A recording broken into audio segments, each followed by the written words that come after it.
Alam mo ba na ang tamang mga gulay ay maaaring maging isang lihim na sandata para sa pag-manage ng diabetes? Hindi lahat ng gulay ay pare-pareho at ang ilan ay may malakas na epekto sa pagbabalance ng blood, sugar at pagpapalakas ng pangkalahatang kalusugan. Maligayang pagdating sa aming channel. Ngayon, tatalakayin natin ang 7 uri ng gulay na nagdudulot ng malaking pagbabago para sa mga diabetic. Kung naghahanap ka ng mga pagkain, puno ng sustansya para sa iyong mga pagkain, o simpleng nagtatanong kung aling gulay ang may tunay na benepisyo, ang video na ito ay para sa iyo manatili dahil sa huli. Malalaman mo kung ano ang dapat idagdag sa iyong plato para makontrol ang iyong kalusugan at masiyahan sa masasarap at diabetes-friendly na pagkain. Okay, simulan na natin. Una, carrot. Pagdating sa mga gulay na angkop para sa diabetes, ang carrot ay nangingibabaw bilang isang versatile at sustansyang pagpipilian. Ang makulay at malutong na ugat na ito ay hindi lamang masarap.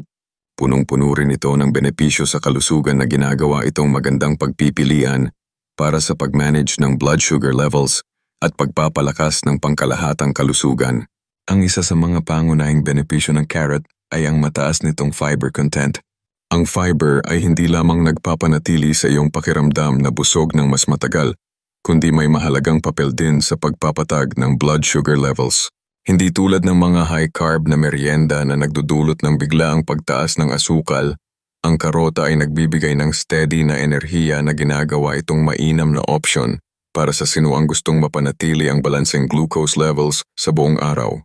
Bukod sa fiber, ang carrot ay mayaman sa vitamin A, isang mahalagang nutrient para sa pagpapalakas ng immunity at pagpapanatili ng malusog na paningin. Para sa mga taong may diabetes na mas mataas ang risk sa mga komplikasyon sa mata, ang benepisyong ito ay lalong mahalaga. Higit pa rito, ang natural na tamis ng carrot ay ginagawa itong perpektong alternatibo sa mga matatamis na merienda na nagbibigay ng kasiyahan ng walang dagdag na guilt o epekto sa blood sugar. Madali at masarap isama ang carrot sa iyong dieta. Maaari mo itong kainin ng hilaw bilang malutong na merienda o gadgad sa isang makulay na salad para sa sariwang lasa. Idag ang carrot sa mga vegetable stir-fry para sa tamis. Na-contrast o i-blend ito sa mga sopas para dagdagan ng lasa at sustansya.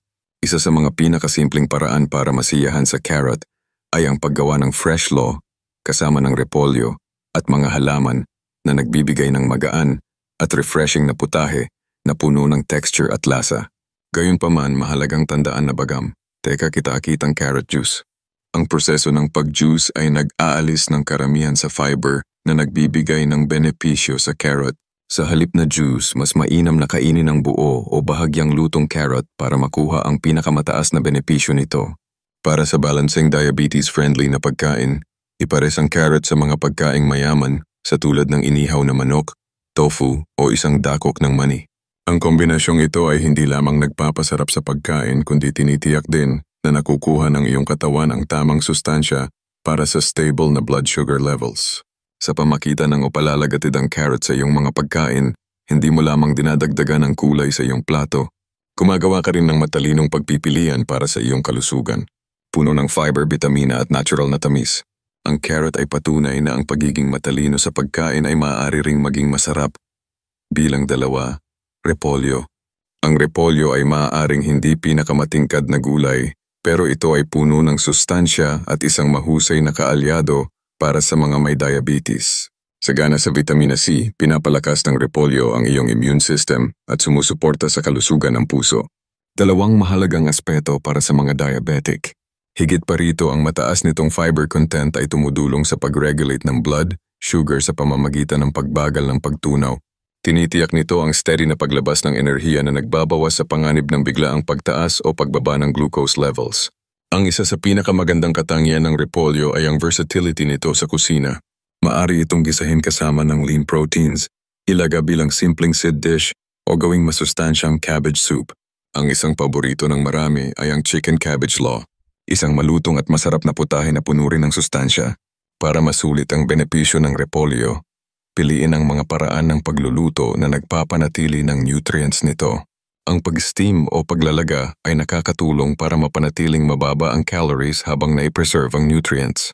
Kung gusto mo ng stir-fry, gumamit ng kaunting olive oil para sa heart-healthy fats at iwasan ng sobrang seasoning para manatiling natural ang lasa.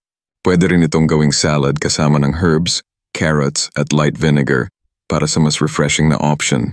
Pero mahalagang maging maingat sa mga ipinapari sa repolyo.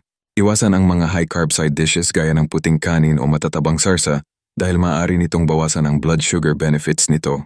Mas mainam na ipares ito sa protein-rich foods tulad ng inihaw na isda, manok o tofu para balanse ang pagkain at mapanatiling steady ang glucose levels.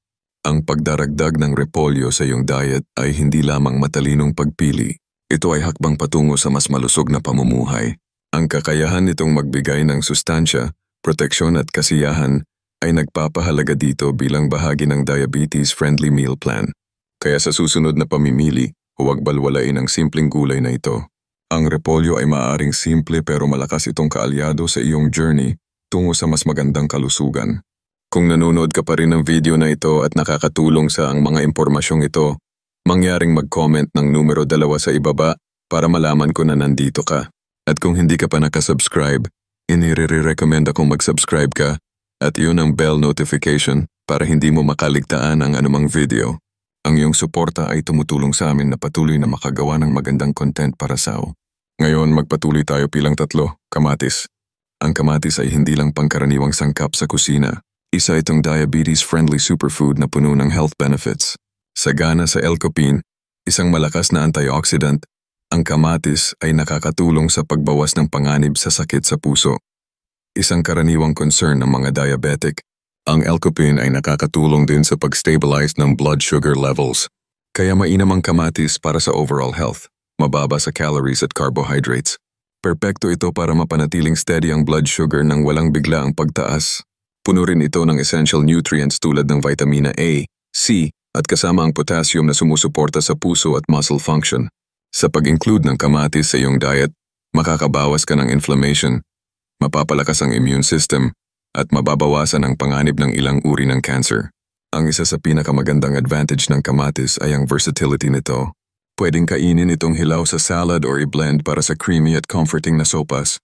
Pwede rin itong gawing rich at ang sauce para sa isda o linuts. Bagay na bagay din ang kamatis. Para sa simpleng diabetes-friendly recipe, itry ang pag-roast ng cherry tomatoes na may konting olive oil at paminta. Pwede rin itong i-layer kasama ng mozzarella at basil para sa mabilis na ka-press salad, pero hindi lahat ng tomato products ay pare-pareho. Ang mga store-bought na produkto tulad ng ketchup o pasta sauce ay madalas. May added sugars at preservatives na maaaring mabawasan ang benepisyo ng sariwang kamatis. Mas mainam ang homemade preparations para masiguro ang nutritional value. Para sa balanced meals, ipares ang kamatis sa lean proteins o whole grains. Bagamat at natural na mababa sa sugar ang kamatis ang pag-combine, sa mga ito ay makakatulong para steady ang blood sugar at energy levels. Sa masarap na lasa, sustansya at versatility nito, ang kamatis ay dapat talagang isama sa diet ng mga may diabetes. Hindi lang ito healthy ingredient. Isa itong hakbang tungo sa mas balansadong lifestyle bilang 4 kangkong. Ang kangkong ay hindi lamang isang karaniwang gulay sa hapag ng mga Pilipino. Sabot kayang superfood na may malaking maitutulong sa kalusugan lalo na sa mga taong may diabetes. Bagaman simple at mura, ang kangkong ay mababa sa calories at rich sa fiber na tumutulong sa mas mabagal na digestion at paggiwas sa bigla ang pagtaas ng blood sugar pagkatapos kumain. Mayaman din ang kangkong sa iron, vitamin A at vitamin C na mahalaga para sa malusog na sirkulasyon ng dugo at malakas na immune system. Ang fiber content nito ay nakatutulong sa pagpapababa ng cholesterol at pagpatili ng matatag na blood sugar levels. Bilang isang low glycemic at low carb na gulay, ang kangkong ay ligtas kainin ng madalas ng mga diabetic. Hindi rin pahuhuli ang kangkong pagdating sa versatility. Maari itong isama sa maraming ulam tulad ng sinigang, adobo o stir-fry na may bawang at kaunting olive oil. Isa rin ang sariwang kangkong ay maaari ring ihalo sa salad kasama ng kaunting suka o kalamansi at lean protein. Para sa karagdagang benepisyo, ihain ang kangkong kasama ng mga pagkaing may healthy fats gaya ng avocado, itlog o kaunting mani upang mapabuti ang absorption ng mga fat-soluble vitamins.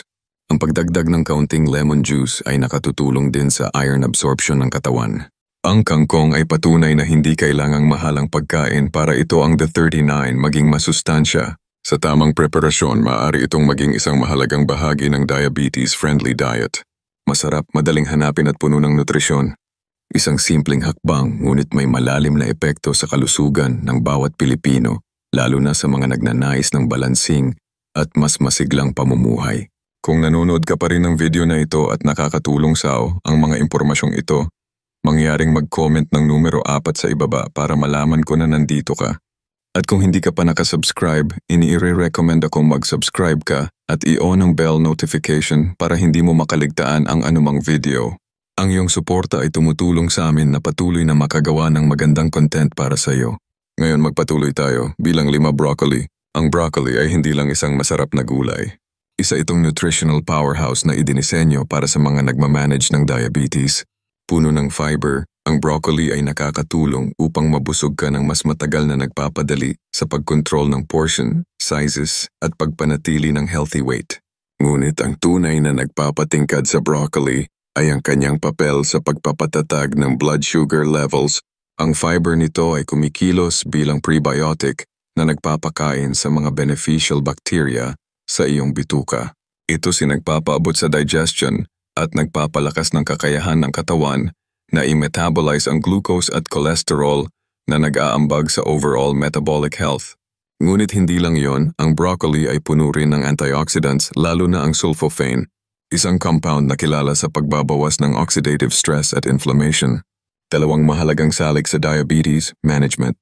Mayaman din ito sa vitamin C, vitamin K at folate na lahat ay may mahalagang papel sa pagpapalakas ng immunity at pagsuporta sa heart health. Para sa isang mabilis at malusog na side dish, i-steam o i-roast ang broccoli florets na may kaunting olive oil at garlic powder. Ang pamamaraang ito ay nagpapanatili ng nutrients habang pinapalabas ang natural na lasa ng gulay. Maaari mo ring isama ang broccoli sa mga stir-fry, sopas o pasta dishes para mas maraming nutrients.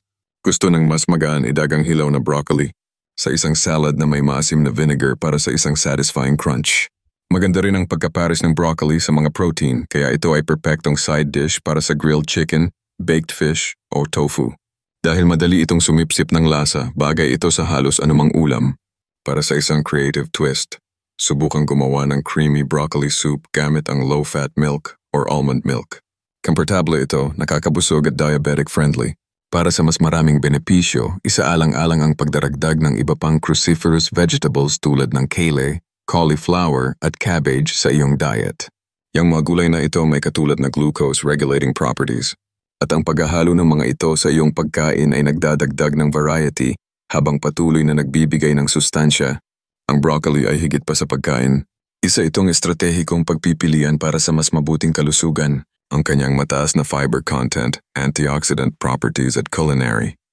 Ang mataas na water content nito ay nagpapalakas ng hydration at sumusuporta sa weight management na nagpapa-feel. Sana busog ng mas matagal ng walang dagdag na calories. Ang natatangi sa pipino ay ang kakayahan nitong bawasan ng inflammation, isang karaniwang problema para sa mga may diabetes.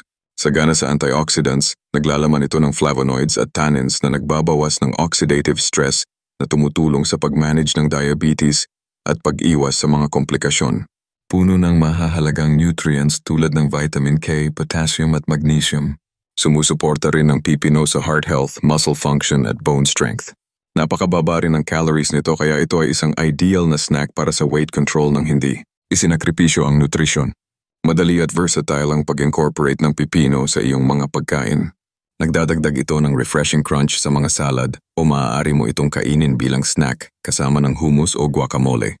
Pwede rin gumawa ng simpleng side dish sa pamamagitan ng paghahalo ng hiwa ng pipino sa olive oil, lemon juice at kaunting asin. Isang nutrient-packed at blood sugar-friendly na option. Pwede ring idagdag ang pipino sa smoothies. I-blend ito kasama ng leafy greens, sariwang prutas at lemon juice para sa isang hydrating nutrient-dense na inumin. Maaari mo ring isama ang pipino sa mga sopas para sa isang refreshing twist na nagko-complement sa ibang gulay at nagpapagaan ng iyong meal para mas diabetes-friendly. Iparehas ang pipino sa iba pang low glycemic vegetables tulad ng kamatis at leafy greens para makagawa ng masigla at blood sugar-stabilizing na mga pagkain. Ang versatility nito ay nagbibigay daan sa walang katapusang kombinasyon na parehong masustansya at nakakabusog. Ang paglalagay ng pipino sa iyong diet ay isang simpleng paraan para ma-manage ang blood sugar habang tinatamasa ang ibang health benefits. Maging sa salads, smoothies o bilang snack, Ang pipino ay isang masarap, refreshing at diabetes-friendly na pagpipilian. Bilang 7, kabute. Ang kabute ay maaaring hindi agad naiisip pagdating sa pag-manage ng blood, sugar, ngunit ang mga simpleng fanghin na ito ay puno ng health benefits na ginagawa itong magandang karagdagan sa diabetic-friendly diet. Sagana sa vitamin B, sumusuporta ang kabuti sa brain function at tumutulong na bawasan ang inflammation na critical para sa mga diabetic. Ang chronic inflammation ay isang karaniwang issue na maaaring magpalala ng insulin, resistance, at magambag sa mga komplikasyon tulad ng heart disease. Natatangi ang kabuti dahil sa kanyang mga unique compounds. Sagana ito sa fiber polysaccharides at phenolic compounds, mga antioxidants na lumalaban sa oxidative stress. Ang antioxidant action na ito ay mahalaga para mabawasan ang risk ng diabetes-related complications. Tulad ng cardiovascular disease, isang karaniwang alalahanin para sa mga may diabetes. Ang nagpapaging epektibo ng kabuti para sa blood sugar control ay ang mataas na polysaccharide content nito. Just mga compound na ito ay nagpapabuti sa gut microbiome na nagpapataas ng insulin sensitivity at nagbabawas ng insulin resistance. Ipinapahiwatig ng mga pag-aaral na ang ilang uri ng kabuti ay maaaring makapagpababa ng blood sugar levels at mapabuti ang glucose metabolism. Ang versatility ng kabuti sa pagluluto ay nagpapadali at nagpapasarap sa pagdagdag nito sa anumang pagkain. Isuta ito sa olive oil kasama ng bawang at herbs para sa isang simpleng malasang side dish. Pwede mo rin itong i-grill, i-roast or i-stuff. Para sa masustansyang meal na nagbibigay ng rich savory flavor sa iyong mga putahe, pwede ring pahusayin ng kabuti ang mga sopas sa pamamagitan ng pagdagdag ng depth of flavor at nutrients na sumusuporta sa blood sugar regulation. I-blend ito sa smoothies o gamitin bilang meat. Substitute sa vegetarian recipes para makagawa ng diabetes-friendly, heart-healthy na mga pagkain. Ipares ang kabuti sa iba pang low-glycemic vegetables tulad ng spinach, zucchini at bell peppers para sa masigla at nutrient-dense ang antioxidant properties, blood sugar-regulating compounds at culinary versatility. Nito ay ginagawa itong must-have para sa sinuwang gustong panatilihing malusog ang blood sugar levels ng natural. Maging sa salads, stir-fries o sopas, ang kabuti ay isang flavorful low-calorie na pagpipilian na sumusuporta sa diabetes management. Pangwakas ng mga kaisipan ng paglalagay ng 7 gulay na ito sa iyong daily meals ay maaaring magdulot ng malaking pagbabago sa pag-manage ng diabetes mula sa fiber-packed na carrots hanggang sa antioxidant-rich na spinach. Bawat gulay may natatanging benepisyo para tulungan i-regulate ang blood sugar, bawasan ang inflammation at suportahan ang overall health. Kaya sa susunod na magpaplano ka ng iyong mga pagkain, isipin kung paano mo maidaragdag ang mga nutrient-packed veggies na ito para sa mas malusog at diabetes-friendly na diet. Huwag kalimutan, ang maliliit na hakbang tulad nito ay maaaring salamat sa pagsama sa amin ngayon. Gusto naming marinig ang inyong mga saloobin. Mag-iwan ng komento sa ibaba at ibahagi ang isang bagay na natutunan mo ngayon at kung paano mo ito gagamitin sa iyong buhay. Mahalaga sa amin ang inyong mga kaisipan kaya huwag magatubiling ibahagi ang mga ito. Ang pagbabasa ng inyong mga komento ay nagbibigay sa amin ng malaking motivation at inspirasyon. Kung nagustuhan mo ang video na ito at nakatulong ito sa o mangyaring i-like, mag-subscribe at i-share, ang inyong suporta ay tumutulong sa amin na patuloy na gumawa ng magagandang content upang kayo ay mabigyan ng kaalaman at inspirasyon. Salamat sa panonood at inaasahan naming makita kayo sa susunod.